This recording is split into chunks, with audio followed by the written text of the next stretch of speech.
to me.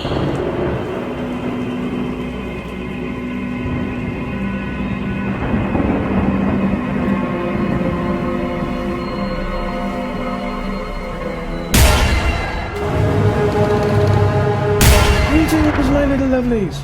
I hope I find you all well again, and as usual, feeling tiggity-boo. Now, 3 wonderful, marvellous, weird sort of videos for you today. The first one has been sent in from Italy, and it asks the question, can a dream really change your life? And it's very interesting and a very honest video. It's well worth watching. The second one, gonna give you a little warning about it, slightly graphic. It's all about a smiling monk, but he's dead. So there's the warning. Right, moving on swiftly to the third and final video of the day, all about the goings-on or strange goings-on in a terraced house. Now, that's enough from me for this. Let's crack on, shall we? My name is Pietro. I live in Italy and I am 36 years old. I have not lived a very good life. As a child, I ran away from home at age 11 years old. I could not stand my parents. They were awful, cruel to me. I have been in prison many times for some awful crimes. I beat a man, put him in a coma. He nearly died. To this day, the man still suffers from his injuries. I went to prison for just over 3 years for this crime. I have also stolen, I have taken drugs, and also sold drugs, very hard drugs, to anyone who had money to pay me, including children. I have lied and cheated all my life. I was out of control, the kind of person that you would not like to meet. My last time in prison was in 2012. I stayed locked up until 2015. I was in for helping a gang steal expensive cars. I was not the ringleader, just someone who was given cash to do something. This was the worst time for me. Prison life was out of control. Violence, drugs, people in charge turning a blind eye. During this time I started to change. I no longer wanted this rotten life. I vividly remember as I fell to sleep one night promising myself no more would I behave in this way. I did not believe in God. I did not believe in anything. But I remember asking if someone is there, please help me. I had a dream. I was being shown what I can only describe as hell. Not the classic burning and flames and smoke or demons and the devil. What I saw was my life in the future if I did not change. It was not a good dream. I have never forgotten it. I served my sentence and was released, with guards saying, "See you soon, Pietro," and them laughing at me. I was given a small place to stay. Nothing glamorous, but it was clean, and it was mine, and it was somewhere I could call home. I got involved with a local charity, helping homeless people, drug users, and people who had no hope. To bring my life right up to date, I now help run the charity. I no longer do anything from my previous life. I am a totally reformed man. I believe I was shown my future in my dream if I did not change. Sometimes I think you have to hit rock bottom and then find the real person you are inside. Pietro concludes, "I hope I have not bored you with my life story." He then signs off with something in Italian, which I shall try to pronounce. It says, "Stammi bene." And I have found out the meaning. Says, "Take care, Pietro." What do we think of that, guys?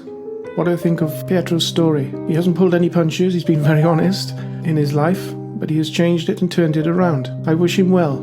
As usual, let us know your thoughts, folks.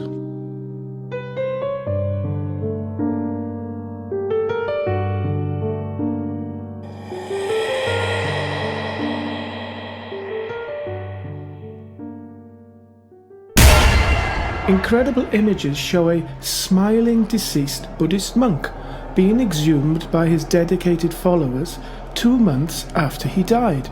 Revered monk Luang Pho Pian died last year in Bangkok, Thailand, when he was 92 years old. Originally from Cambodia, Pian spent the majority of his life serving as a well-known spiritual and Buddhist guru in Lopburi, central Thailand. When he died, his body was returned to the temple where he served, ready for burial. After some time, his followers removed his body from his coffin as part of the traditional Buddhist ceremony. They were shocked to discover the corpse had barely decayed, and he appeared to have a smile on his face. Amazingly, Pian appeared to be smiling when his masked followers paraded him through the crowd. Spectators snapped pictures of the incredible moment and shared the photos on social media. Reports said the monks had removed the monk's body in order for him to have new clothes and clean robes. His body appeared to be in a state consistent with somebody who had only been dead for no more than 36 hours. Pian's peaceful state has been described as a sign that the monk has truly reached nirvana. The monk's followers will continue to pray for him until a final resting ceremony is held on the 100th day of his death. What do you think of that, my little lovelies? Let us know.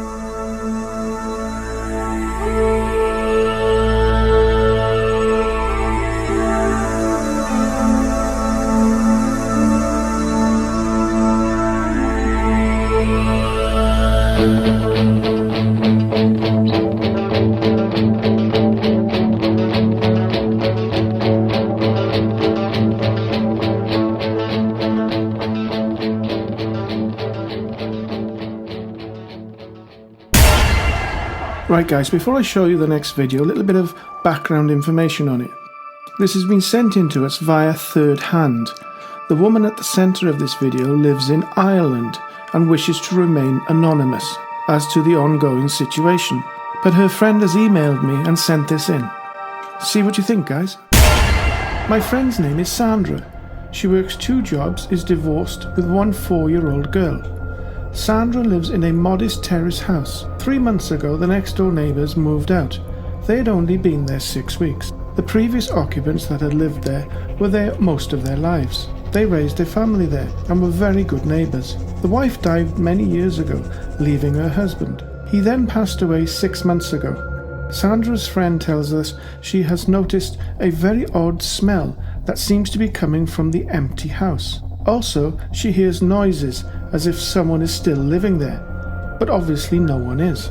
The past week, Sandra has been seeing visions. Her daughter has also seen it and heard the noises and smelt the smell. She sees a very tall figure in black, not full on, but from out of the corner of her eye. It has a presence of something that is not good and not friendly. The previous owners of the house were devout Catholics and very nice people, but this entity is evil. I have advised Sandra to first seek out a cleansing of both houses, if she can, from the church. Sandra's house is the only house with this problem. No one else in the street has experienced anything. Sandra's friend says that she will keep us informed. How interesting.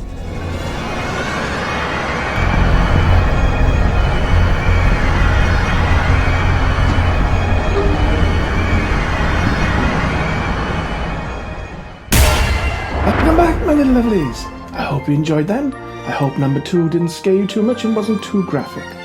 Now, welcome to all the new subscribers. I hope you enjoy it. We very much appreciate you joining us. Now, over the next few weeks, you may find that I usually do about 3 to 4 videos in a program. I might have to cut it down to 2 or maybe 3 at the most. Reason being, my little lovelies, I've started recording a new album. Now, some of you may or may not know, but I am a musician. So I have started to lay the groundwork for that. The videos will still come out each week, don't worry about that.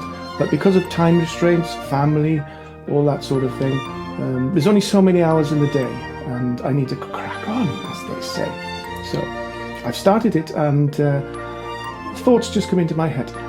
At the end of this video, I may play you a little snippet of one of the songs I've done for the new album. There's no vocals on it yet because I haven't got that far because Johnny's been keeping me so busy. There we are. That's enough nonsense for me. Look at me, I'm waffling. Why don't you tell me to stop waffling? You know when I'm waffling, tell me to stop. I'm waffling again. Right, I think that's enough nonsense from me. Right, my little lovelies, take care. Until next time, ta-ta, my little lovelies. Ta-ta!